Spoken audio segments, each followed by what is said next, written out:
Here we are, in between rounds, featuring Nate Quarry. Say hi, Nate.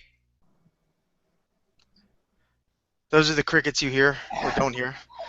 Tim Carpenter. What's up? And myself, Marco Perazzo. I don't know what's up with Nate Quarry, if he's too involved in his lawsuit with the UFC or he's trying to sue other past employers or what have you, but the show must go on, as they say in Hollywood.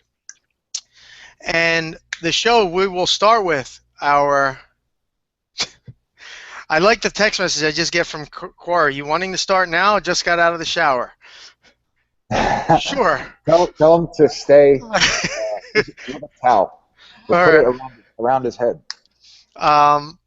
So let's recap the main event. Are we going to wait for Quarry to dry off a little bit? You know what? If he doesn't understand what 3:30 Eastern Time means, then it doesn't matter. Your prediction, which was wrong, Tim Carpenter, was Jon Jones, TKO, I believe, in the third round.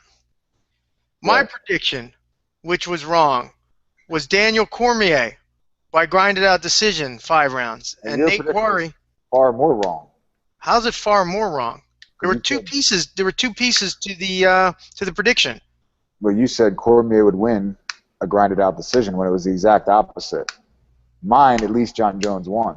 Are you still playing with that SD card? I'm sorry about that. Dude, it's like you have a nervous tick. Anyway, Jon Jones did win. Did you watch the whole thing? Yeah, I watched the whole event. It was terrible, except for the main event, which I thought was a good fight. All right, so tell all the fans at home what you thought. I thought it went the way I thought it would go, except that Jones did TKO. And this is the thing about Jon Jones, is like everybody said for Cormier to win, he would have to get inside, but he got inside every time, and every time Jon Jones kind of beat him up. So it just proved that Jon Jones is the best. Now, do you think he's butting up against being like the best fighter of all time, or is that something that's still ahead for him? I think he's not butting up against it. I think he already is. So I don't know how anybody could argue that. He's beaten better guys than anybody. He's beaten better guys, more really good guys and more champions than I think anybody in history, and he's made them all look kind of average. What's amazing from one of the guys at my school was telling me is that he doesn't train if he's not getting ready for a fight. Yeah, I don't know if I believe that. I mean, I'm sure he does something. He might get fat or whatever, get out of shape, but I'm sure he's still training. But again, I have no idea, so I don't.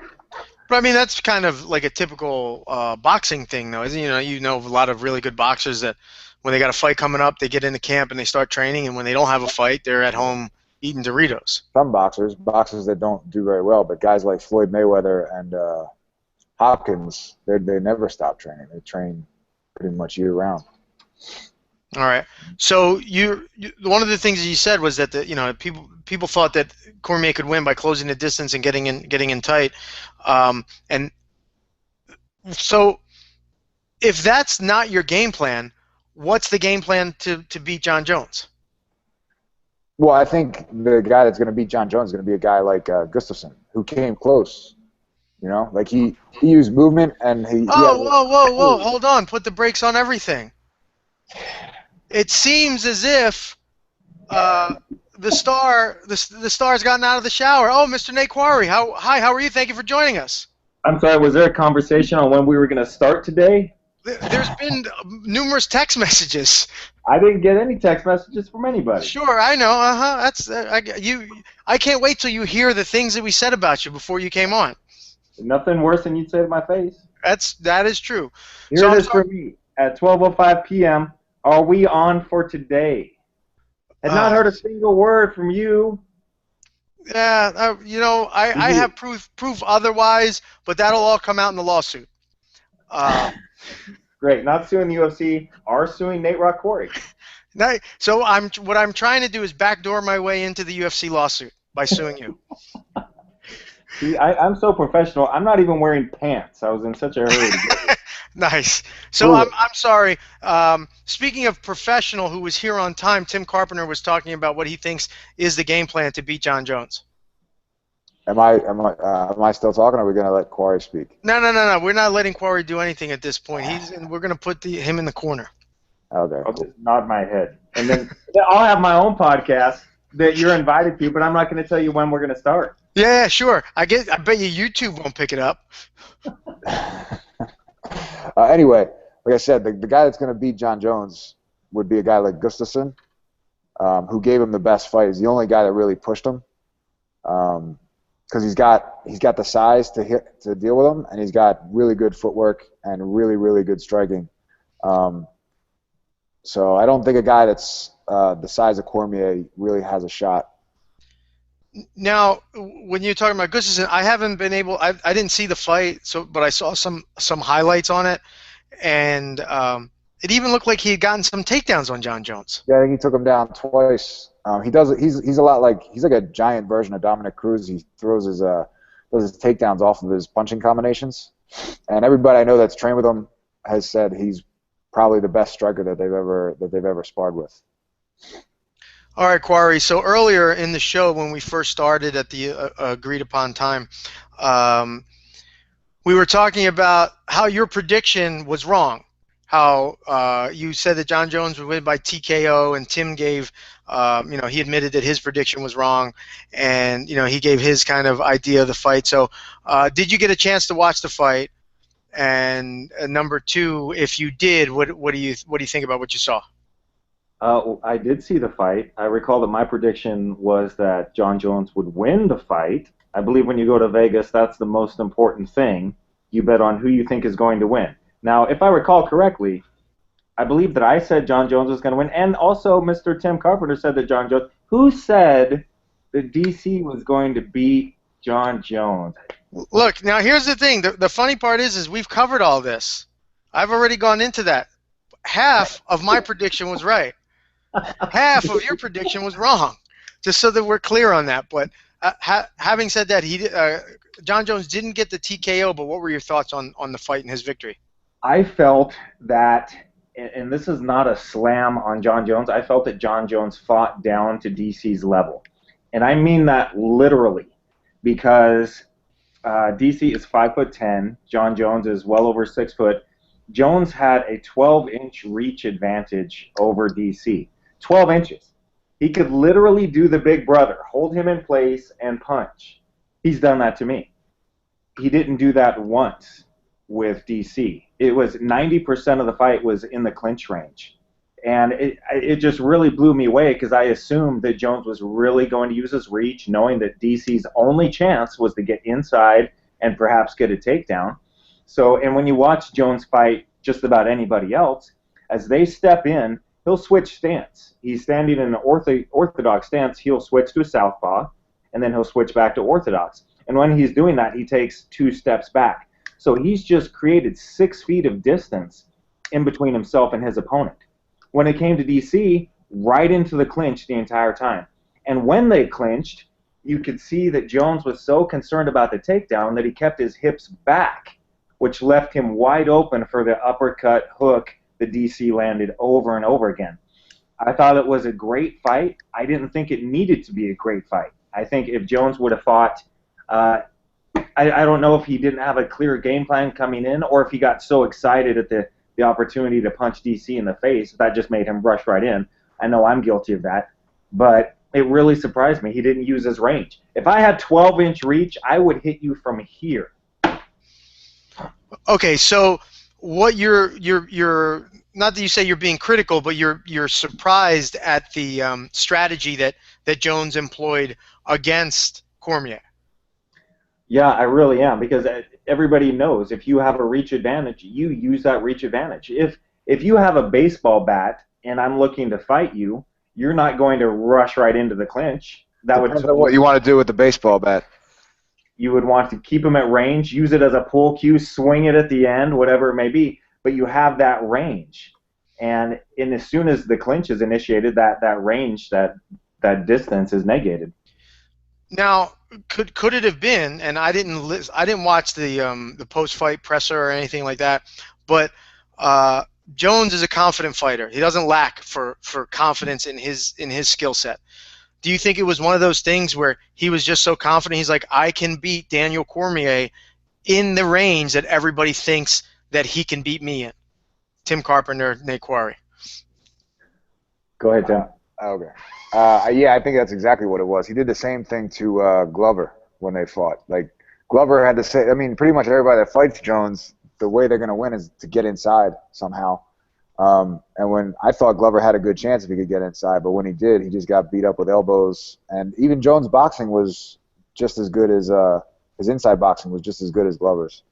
And he uses that arm wrench. I think he likes to beat people at their own game. It's pretty interesting because he also looks like he likes to be mean, which is great. I like that a lot. Mr. Quarry, what are your thoughts on him trying to beat Cormier at his own game? If that was his game plan, I think it's a terrible game plan. Fighting, I had a conversation one time with a big manager that's managed, Monty Cox, managed a lot of fighters, Matt Hughes, Rich Franklin, Tim Sylvia, a lot of champions. And he said, as a manager, I honestly don't care if my fighters are the best in the world. I just want them to be champions. So he would pick and choose fights for his guys. He would say, this guy's going to be tougher, this guy's going to be easier, we're going to go for this. As a fighter, and if you're looking at it as a business, come up with the best high percentage to win game plan and then implement it. And I know for a fact, you get excited, you may rush in and get caught in something, but you pretty much want to stick to that game plan as much as possible. Tim's making funny faces. Okay. When Jones fought Chael Sonnen, it was phenomenal how he just immediately shot in, took him down, beat Chael at his own game, but he's so much bigger than Chael, had this range, and was a phenomenal wrestler on top of it. And DC's wrestling is above Jon Jones. So that's really tough to beat somebody at their own game. If I'm fighting a black belt in jiu-jitsu, I'm not going to try and take him down, get in their guard, or give my back up intentionally just to show everyone how tough I am, how good I am. I'm going to try and knock him out. Wait, that wasn't your plan against Damian Maia? It was. I was like, that's the excuse I'll use. I take issue with that because DC's wrestling, like his wrestling in a wrestling match might be better than Jones. But in that fight, Jones's wrestling was far superior. I think it was like 5 or 6 takedowns. Right, and we've had conversations, Tim and I have had conversations off air about this, but there's nothing that, other than this fight, you've seen that Cormier's wrestling is just as good in the cage as it is on a regular wrestling mat. So it's not the kind of thing where his wrestling suffered because he transferred to MMA. You know. Well, when you're comparing it though to you can look at his wrestling and say Jon Jones has great wrestling in fighting better than Daniel Cormier's. Well, now let's look at the opponents. One is 5'10", built like a brick shit house. The other one's well over 6 feet and lanky. If you have 12-inch reach and you know how hard you're going to have to go underneath someone to get to their hips to attack them, stick with the better game plan. That's going to be using your reach. So we could agree that it was an exciting fight. It was a good fight. You know, you guys were right in who won, not how they won. I was wrong. It'll be the last time you'll ever get that admitted on air. I'm good. I'm done. I'm out. That's all I wanted. So, do you think that this fight pushed Jon Jones at all, or was it just another Jones high-level performance? Quarry. I think it definitely pushed Jon Jones. I think it maybe, they always say you learn more in a loss than you do from a victory, but that's it.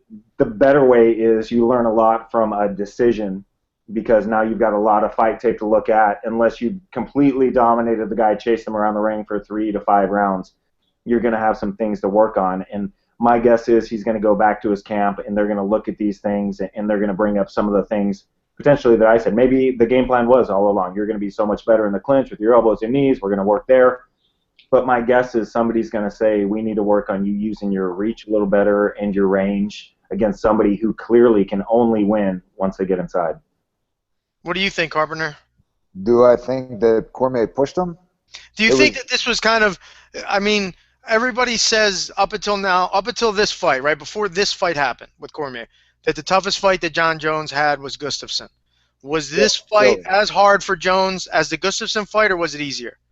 No, I think it was way easier because I think Jones won first, third, fourth, and fifth, and the fourth and fifth were he won fairly easily. Whereas like when he fought Gustafsson, I gave Gustafsson I think like the first two, the third was close, and then Jones had the fourth and fifth. But I don't. This wasn't his toughest fight. He made, like Quarry said, I think he made it tougher on himself than it could have been. But I don't think it was that tough of a fight for him, especially those last two rounds. He looked like completely in control. Yeah, He it seemed. like he didn't respect Cormier at all in the first three. It looked like a Competitive fight. competitive, and then the last two were like easy for him. Yeah, I watching I didn't see the first round. I fell asleep at the end, and these UFCs are getting way too late. I'm sorry, especially at this advanced age.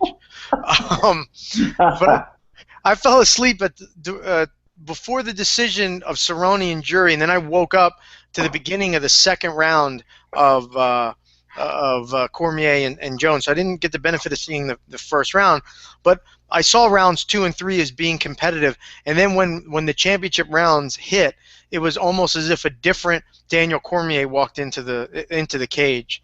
He didn't seem to have that pop, that fire, that drive, that desire like he had had.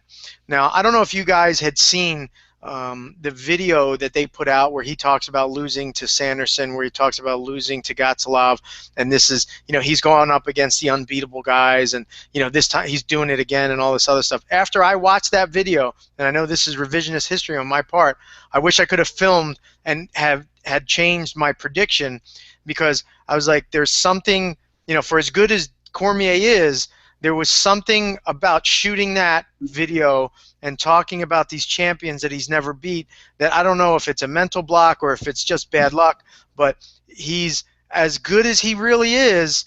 There's something about him when he goes up against the best that he doesn't perform at his peak level. Yeah, that's an interesting point, because a lot of guys will do that, though they will. And there's one fighter who's known for that, and even back in his wrestling days, guys would say he'd be down. I can neither confirm nor deny who that person may be. Well, he's your friend, right? Guys would say they were up or they were way down, and then he'd find a way to lose, and they'd beat him every time. It really is a big part of the mental game, and that's what a lot of people don't understand, that mental toughness. I personally was really impressed with how well DC did, especially his conditioning. I felt that he was moving forward pretty much the whole time. He landed a lot of good shots, got takedowns. I was really surprised at how he made the transition to 205 and did so well. So let's move on here a little bit, and it's not one of the questions that we had kind of agreed upon, but this is something that Tim and I had talked about the other day. What are your thoughts on what is the correct weight class for Daniel Cormier? Now, at the weigh-ins, he looked much better at 205 than he had at heavyweight, but he still looked like if he really wanted to, he could have, he has the ability to cut down to 185. Oh, I don't think he could make 185. You think he's just too much? I don't know, man. He just seems like he carries a decent amount of body fat on him, even at 205. I think his legs and his ass are just too big. And like with myself, I fought at 185. I should have been at 170. I'm 6 foot. I've got 72-inch reach. But my legs and my ass are just too big. That's just something that's really hard to cut down when you're built it that way. I think there's no way he could make 185. Or if he wanted to give it a shot, it would be a long transition. What about you, Tim Carpenter? What do you think? I think he could make 70. But like, I actually think heavyweight is the best for him. I think he would do better at heavyweight than he would at 205 or 85. So the real question is, what weight class does he have the best shot at being a champion in? Heavyweight. He's not going to beat Jon Jones ever, and I think I don't know how he would do against Cain Velasquez, but I think that's the only reason that he left the heavyweight was because Cain was the champ, and they were going to give him a title shot. So yeah, and he wouldn't fight his teammate, which right. is So somewhat understandable. Because I think he has a much better shot of beating guys in the heavyweight, because his quickness isn't as good at light heavyweight where everybody's quick. His quickness is awesome at heavyweight where everybody's slow and they suck. All right, so Quarry, you don't think he could make 185? I'm not quite sure. I think he can. Tim, you think that he could clearly be the champ at heavyweight. What do you think? With the absence of him fighting Cain Velasquez, what do you think, Quarry? Could he be the champ at 265? At heavyweight, Yeah. I believe so. And the big reason for that is because, man, he is such a surprise. Winning the Strikeforce tournament and beating Josh Barnett just blew me away. And that's one of those things where it's like, if he can beat Josh Barnett with as little as experience as he'd had in the MMA world, he could pretty much do anything, I think. Except beat Jon Jones. Yeah. All right. All right. So let's move on. This was a question that I'd fielded to you guys via text, where I actually even talked about what time we were starting today, but I'm not getting into all that. No text. So this concept of having a base as a mixed martial artist. Either, Tim Carpenter is a jiu-jitsu base. I think, Quarry, what would you say? You were kind of more of a mixed martial artist than anything, right? Yeah, because I didn't have a boxing background or a wrestling background. I started training everything all at once. So I had a bad jiu-jitsu coach, a bad boxing coach, and so yeah. I think Quarry proved that the best base for MMA is being a Jehovah's Witness. You learn how to not take no for an answer. I gotcha. So I'll keep knocking on that door. Conceptually, what do you guys think of that? Do you think if you were somebody coming up now, would you, and your ultimate goal was to be a mixed martial arts fighter and champion, would you recommend, hey, you know what, why don't you start off, get that wrestling base, and then as you get older, we'll teach you boxing, and you come to MMA as a good wrestler, or you come to MMA as a good Muay Thai fighter, you come to MMA as a good jiu-jitsu guy? Or do you think that you're better off as a young, unproven potential fighter coming into learning all of it like Quarry did? Nate Quarry. If I had a son and he wanted to be a fighter, we were kind of mapping out the game plan for him. I would start him at a young age in wrestling, and if preferably catch-as-catch-can wrestling, if that was available. That's America's original martial art from 100 years ago when America was the world champion at catch-as-catch-can. Is there any way I can shut off his microphone right now? The rules are very simple because you can lose by pin or by submission. Gotch beat the Japanese champion in the White House. He was so dominant. And then so I would have him be wrestling because you're going to get the athleticism, you're going to get the conditioning, you're going to get the competition, the in-your-face attitude. And then once or twice a week, I would throw in some boxing, some kickboxing, some jiu-jitsu, let him really build up a good wrestling base, and then expand upon there. Or maybe really focus on wrestling during the wrestling season, and then out of wrestling season, then move into Muay Thai or jiu-jitsu. So, if you ever have a son and fighting is in his, he comes to you for fighting advice, the first martial sport you're getting him into is wrestling, and then branching out from there. I think so, and the big reason I like that is because if you look at somebody like Matt Lindland, who I trained with for years and years, a silver medalist Greco-Roman in the Olympics, he could go out there and he could box with guys as long as he wanted to, and then if it wasn't going his way, he'd shoot a takedown and put them on their back.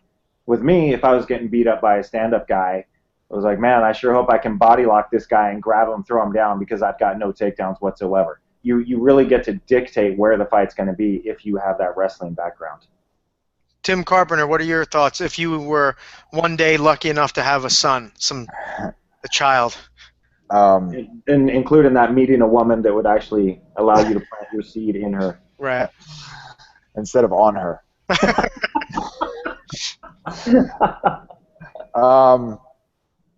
What's the best bit? I'm sorry, I was thinking about something else now.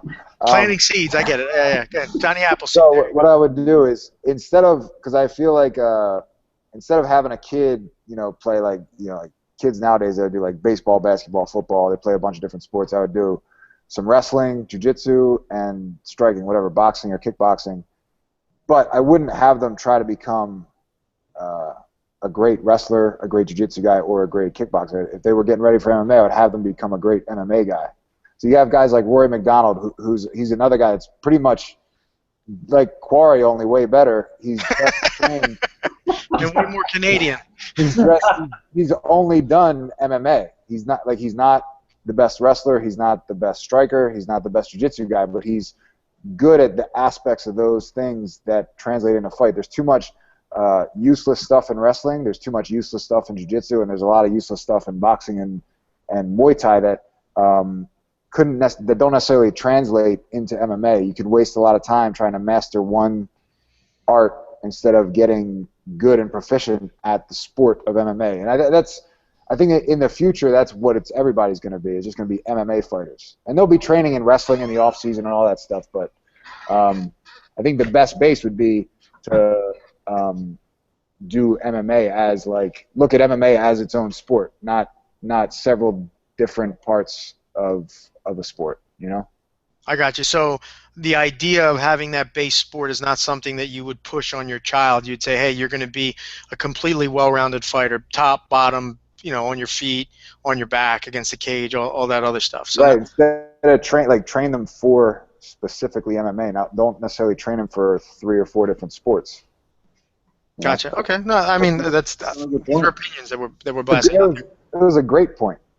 It was a decent point. It was okay. Yeah, not bad. I mean, yeah. So for me, I think I would have to agree with Quarry on this one. That if my son, that I would what I like that if the wrestling mindset takes hold with the child, my son or whomever, what happens is that they don't seem to ever shy away from all the hard work. If you kind of get in with the right people and you have the right mindset, and it's something that's kind of, what they quote unquote embrace the grind and all that other stuff. And I think wrestling does the best to kind of really push that aspect of training even little kids than any other martial art, than any other sport, especially when they're children. So as this young athlete gets older, the hard work isn't a surprise. It's just exactly what they need to do. So I would say wrestling, and then branching off into these other areas, and having that kind of, like Quarry was saying, that ability when you need to, if it's, you're taking on fire and you can't, your boxing isn't just up to par against this other guy, getting that takedown when you need it.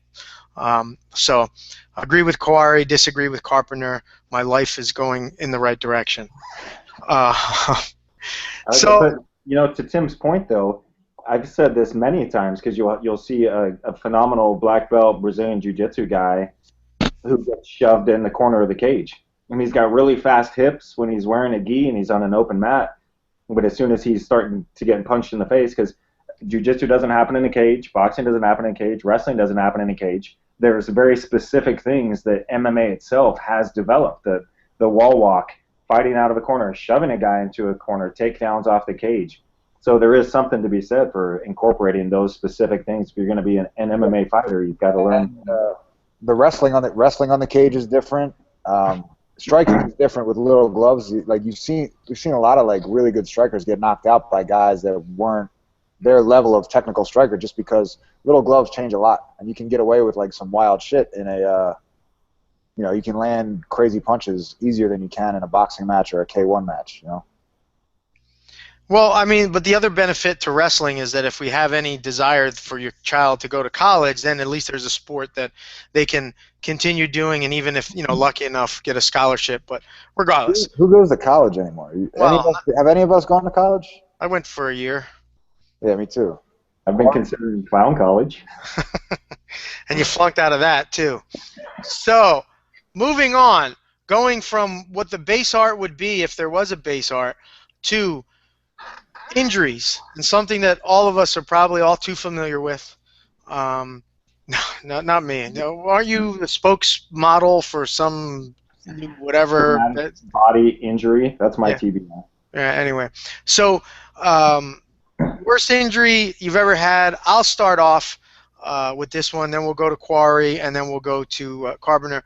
Mine was I dislocated my right shoulder shooting a double leg tackle. Got underhooked.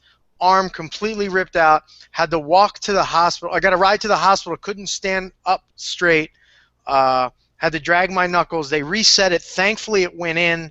Had Had to have surgery after that, where they basically, it's called the Bankhart's arthroscopy. They didn't cut me open too much, but they just kind of did some small slits. Went in there with the scope, reattached the shoulder, but the shoulder has not been the same since. Now, how has that affected my training? My shoulder only goes this far back. There's certain moves that if I get caught in a Kimura or Americana, I have to tap out quickly. But why we're talking about this is, what advice can we give to people that do get injured training the martial arts at a high level, which invariably can and will happen. For me, the best advice I can give is, don't stop going to the academy, number one. Even if you're injured, sit on the side. Number two, be diligent about your rehab. So that would be my advice. Nate Quarry, what was the worst injury you've had? What was the rehab like, and what kind of advice would you give through your own personal experience? But also, more so for you, how did it change the way you fight coming back from that injury? Boy, that's a tough one, because I've had so many injuries, so many surgeries.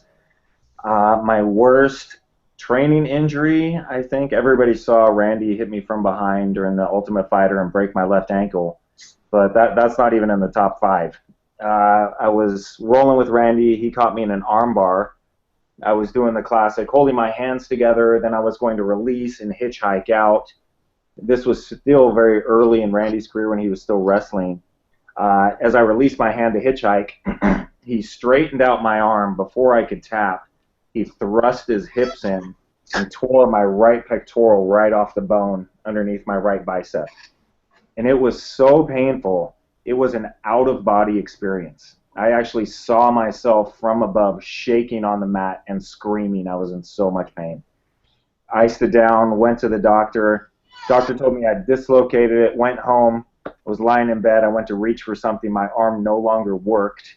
So I went back to the doctor and I said, Doc, this is not just a dislocated shoulder. My arm's no longer working in certain directions. Got the MRIs, could see that it was completely torn off, so I had to do major reconstructive surgery. You can't see the scars much anymore, but I've got a 4 or 5 inch scar right now. It's covered up by tattoo, because that's what tough guys, fighters do, which was ridiculously painful to get a tattoo over a surgery scar. Oh my God. And the same thing with rehab. Do your rehab. That's a big thing. And at the time, I had no idea. That was my first surgery. I didn't know anything about rehab, how to take care of it. The surgeon actually told me, oh, you're just going to go back to the gym and work out anyway, so you probably don't need rehab. I had no idea about range of motion, redeveloping the strength, how to start it slowly. Where did you get this surgery? In Mexico? Like, what kind of doctors are you dealing with? He was a good doctor. It was Salem, Oregon, so at least it wasn't in New Jersey or nothing. But it was tough. And since then, I've had my face got completely busted up in my last fight against Jorge Rivera, so I got a major reconstructive surgery through here, 13 screws. I had my right elbow cleaned out, took out 7 chunks of bone, left ankle operated on, nose done a few more times. And then my back surgeries, the spinal fusions, I've had 2 spinal fusions now in my lumbar spine. And the big thing about it is, again, I'm doing my rehab now. It's been over a year since my last back surgery, but I'm still working with my conditioning coach, Greg Thompson, who has these great torturous exercises that help to extend my range of motion, build up my core strength, and get me back up to where I want to be. And the biggest advice I can give to guys is know who you're training with. Trust the guys that you're training with, because I've had guys tell me, you know, I need to get some really hard rounds. I've got a big fight coming up. And yeah, you do. You need to get hard rounds, but more than anything, they need to be safe rounds. I can train a lot harder on a treadmill or on an Aerodyne bike than I ever could in sparring, because I can go 100% sprinting on a treadmill. I can sprint so hard on an Aerodyne I will collapse and fall off to the side. If I'm doing that while I'm kickboxing, I'm the gym asshole. I'm the guy that's going out there trying to knock everybody out, when in reality my goal is, yeah, I need to get my timing down, I need to see where my punches are going to land, but that's not fighting. Fighting is when 2 people have signed a contract, you get in a cage and you're getting paid. I've had guys tell me, oh, I fight every day, I fight in the gym. No, you don't. You're a dick.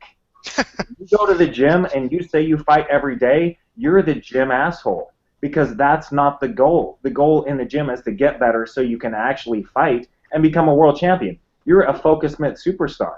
You're the guy that wants to beat up all the guys, the guy that just signed up for a 6 months class. And I've seen these coaches. I've trained with them. I'm going to beat up all my students, so I'm the toughest guy around. Okay, well, why don't you take a real fight? Well, that's not my thing. Cool. Then treat your students with respect. Because if I walk into somebody else's business, I don't want to be treated like shit. I want to be treated with the respect that I've earned. Just because somebody's new in my gym, I'm not going to treat him like shit. Well, you got to bow down and kiss my ass. You know who I am?